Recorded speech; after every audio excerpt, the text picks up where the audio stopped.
Apesar de o Guts ter o Grift como seu pior inimigo, a verdade é que pro Grift, o Guts não passa de um lixo. O Guts pro Grift é só um homem bosta, fracote, que não pode fazer nada contra ele. Tanto é verdade que no encontro mais recente deles no mangá, o Grift tratou o Guts como um lixo completo e ignorou completamente a existência dele enquanto o Guts tentava que nem um doido cortar ele. Mas se tem um inimigo que poderia sim preocupar o Grift, e não só ele, mas também toda a mão de Deus, esse cara é o Skull Knight, que é o único inimigo da mão de Deus que a gente conhece que de fato pode dar dentro com esses caras. Isso é tão verdade que o Skull Knight tem tanta confiança no seu taco que o cara foi doido bastante para invadir um festival do Eclipse para atacar. Isso é muito doido, galera, já que lá tava tanto os anjos da mão de Deus quanto centenas de apóstolos. O Skull Knight também foi poderoso o suficiente para surpreender o Fento em batalha com a sua velocidade. Vocês lembram disso? Pois é, eu vou relembrar isso aqui com vocês e vocês vão ver o quão brabo o Caveirudo é. Quem já avançou mais na leitura do mangá de Berserk ou já se deparou com esse painel magnífico, sabe que o Skull Knight e o Fento já tiveram o seu enfrentamento. Mas nessa ocasião, o combate deles não pôde ir até o fim. Mas por que esse combate não foi até o fim? O Fento amarelou, o Skull Knight amarelou, e o que teria acontecido se os dois fossem até o fim? Antes de eu começar a discorrer sobre isso, eu gostaria que vocês comentassem as suas opiniões. Vocês acham que o Skull Knight tinha condições de derrotar o Fento ou não? Comentem aí agora, por favor, as opiniões e os argumentos de vocês. E aí, no fim do vídeo, depois de ouvirem o que eu vou falar, vocês comentem de novo se a opinião de vocês mudou ou não com o que eu vou falar aqui. Vai ser interessante para mim saber se o vídeo de alguma forma mudou a opinião de vocês ou acrescentou algum conhecimento. Ou até também se os comentários de vocês vai me mostrar alguma coisa que eu deixei passar despercebido. Então, comentem aí agora, por favor, galera. E depois comentem no final, beleza? Eu vou adorar saber as opiniões de vocês e os argumentos de vocês.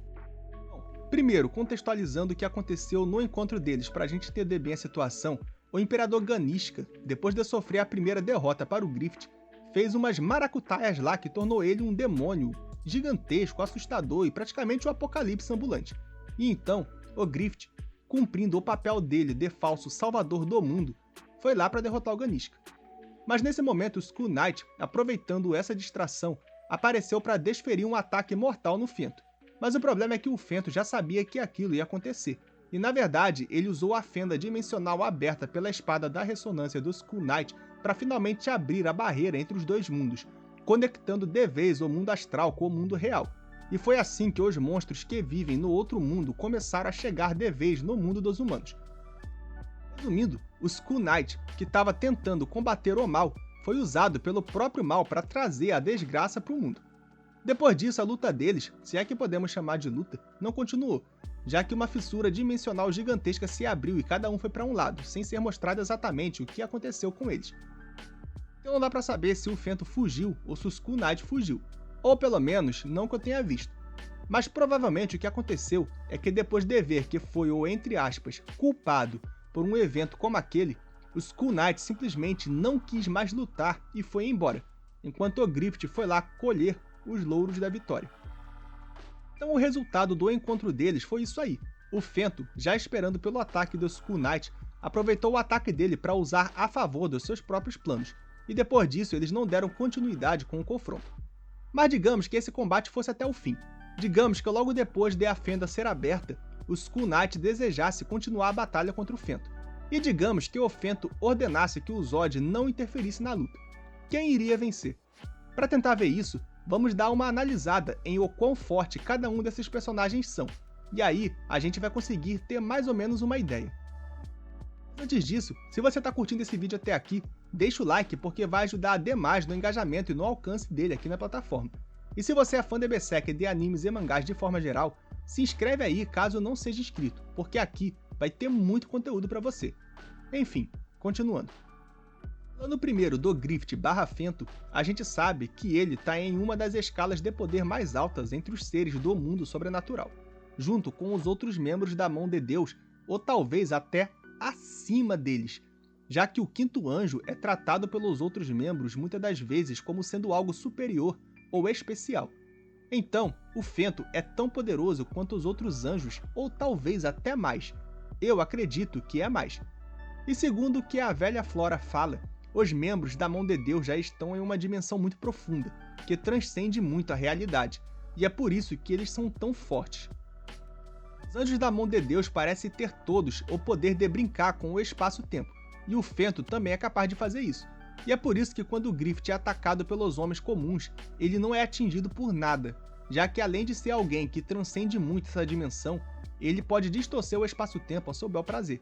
É essa capacidade de transcender o espaço-tempo que o Griffith usa para evitar o ataque do Skull Knight, e quando o Skull Knight atacou ele com a espada da ressonância, o Fento simplesmente manipulou aquele rasgo dimensional que o Skull Knight abriu e direcionou para o Ganishka. Fento também tem um forte poder psíquico, e ele mostrou isso no Arco Espadachim Negro, repelindo ataques do Guts e também atacando ele. E ele também já usou esse poder psíquico para simular um efeito de buraco negro para tentar esmagar o Skull Knight. E se aquilo acertasse, provavelmente o Caveirão já era. Ou seja, galera, o Fento é muito forte. E além de poder destruir até um inimigo super poderoso com um golpe só, ele também é quase intocável, já que pode se proteger com os seus poderes psíquicos e também manipular o espaço-tempo. O poder também não falta para o Skull Knight. Assim como os membros da Mão de Deus, ele também pode brincar com a realidade e desafiar as leis da física, como galopar pelo ar com seu cavalo e se mover de um jeito como se a gravidade não existisse para ele. O Skull Knight também tem uma velocidade incrível, já que lá no Eclipse ele foi capaz de despedaçar completamente um grupo de apóstolos antes de eles sequer chegarem nele. E ele também foi sagaz e rápido bastante para perceber o ataque do Fento e desviar. E depois, em um instante que o Fento se distraiu, ele conseguiu pegar o Guts e a casca antes que ele impedisse. Além disso, o Skull Knight criou depois a Espada da Ressonância, que permite ele rasgar o espaço-tempo. E provavelmente ele fez isso para conseguir ter mais chances de atingir ataques nos membros da Mão de Deus, especialmente o Void, que conseguiu repelir o ataque dele no Eclipse justamente usando essa habilidade. No geral, galera, não há tantos feitos de poder do Skull Knight porque simplesmente não teve nenhuma ocasião em que nós vimos uma luta completa dele de fato dando o seu máximo. Muita gente acha que ele está mais ou menos no mesmo nível do Zod, já que ele sempre luta contra o Zod e nunca mata ele. Mas eu sinceramente acho que o Skull Knight está bastante acima do Zod, e só não mata ele mesmo porque acha que é o seu destino lutar contra ele, ou sei lá. E tem muitas outras evidências no mangá do quão poderoso ele é, como quando se dispôs a enfrentar um exército de apóstolos para proteger a Flora, ou quando ele enfrentou vários seres sobrenaturais invocados pela Slan em Qliphoth, e entre outros. Mas vamos lá para o veredito então. O Skull Knight teria conseguido derrotar o Fento? A minha resposta, me baseando em tudo que foi mostrado no mangá, é não. Ele não conseguiria derrotar o Fento. Galera, é o seguinte, o Skull Knight demonstrou sim poder suficiente para manter um combate contra o Mão de Deus, inclusive o próprio Fento. Como a gente já viu lá no Eclipse, ele tem sim velocidade suficiente para reagir e evitar um ataque do Fento, o que quer dizer que ele conseguiria sim se defender e contra-atacar, o que é o mínimo para se manter um combate. Mas quando a gente olha para as habilidades especiais de cada um, vamos ver que a situação é meio complicada para o cavaleiro. Pelo que foi demonstrado para a gente no mangá, o maior trunfo que o Skull Knight tinha para derrotar o Fento era sua Espada da Ressonância. Mas como a gente viu, o Fento se mostrou hábil o suficiente na habilidade de distorcer o espaço-tempo para conseguir simplesmente distorcer o ataque do Skull Knight e redirecionar ele. Isso quer dizer que até com a Espada da Ressonância é muito complicado para o Caveirão acertar o Fento, o que tornaria a luta muito difícil para ele.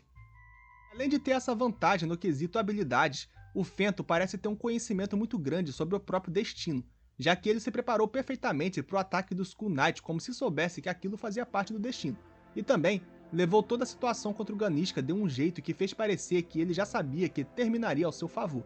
Ou seja, o Fento parece sempre saber o que vai acontecer. Talvez não porque ele veja o futuro, eu não acho que seja isso, mas é porque ele tem um entendimento tão grande sobre o destino que ele quase premedita o que acontece. Então talvez seja até por isso que o Skull Knight não tenha levado adiante aquela batalha contra o Fento. Talvez porque ele tenha entendido que já estava cravado pelo destino que aquela batalha não daria um resultado bom para ele. Ou seja, resumindo, o Skull Knight muito provavelmente não teria vencido o Fento naquela batalha. Mas é claro que até hoje nós não vimos o poder máximo do Skull Knight em batalha, e nem do Fento. Mas com tudo que foi mostrado até agora, eu acredito que o resultado seria esse, o Fento vencendo. Agora eu queria saber as opiniões de vocês. Vocês acham que o Skull Knight poderia derrotar o Fento ou seria sem chance pro Caveirão? Comentem aí para eu saber. E caso você tenha comentado no início do vídeo, comenta aí de novo agora, por favor, se as suas opiniões mudaram de alguma forma ou não. Eu agradeço demais a quem comentou e também a quem deixou o like no vídeo e já se inscreveu no canal. Muito obrigado mesmo e até a próxima, galera!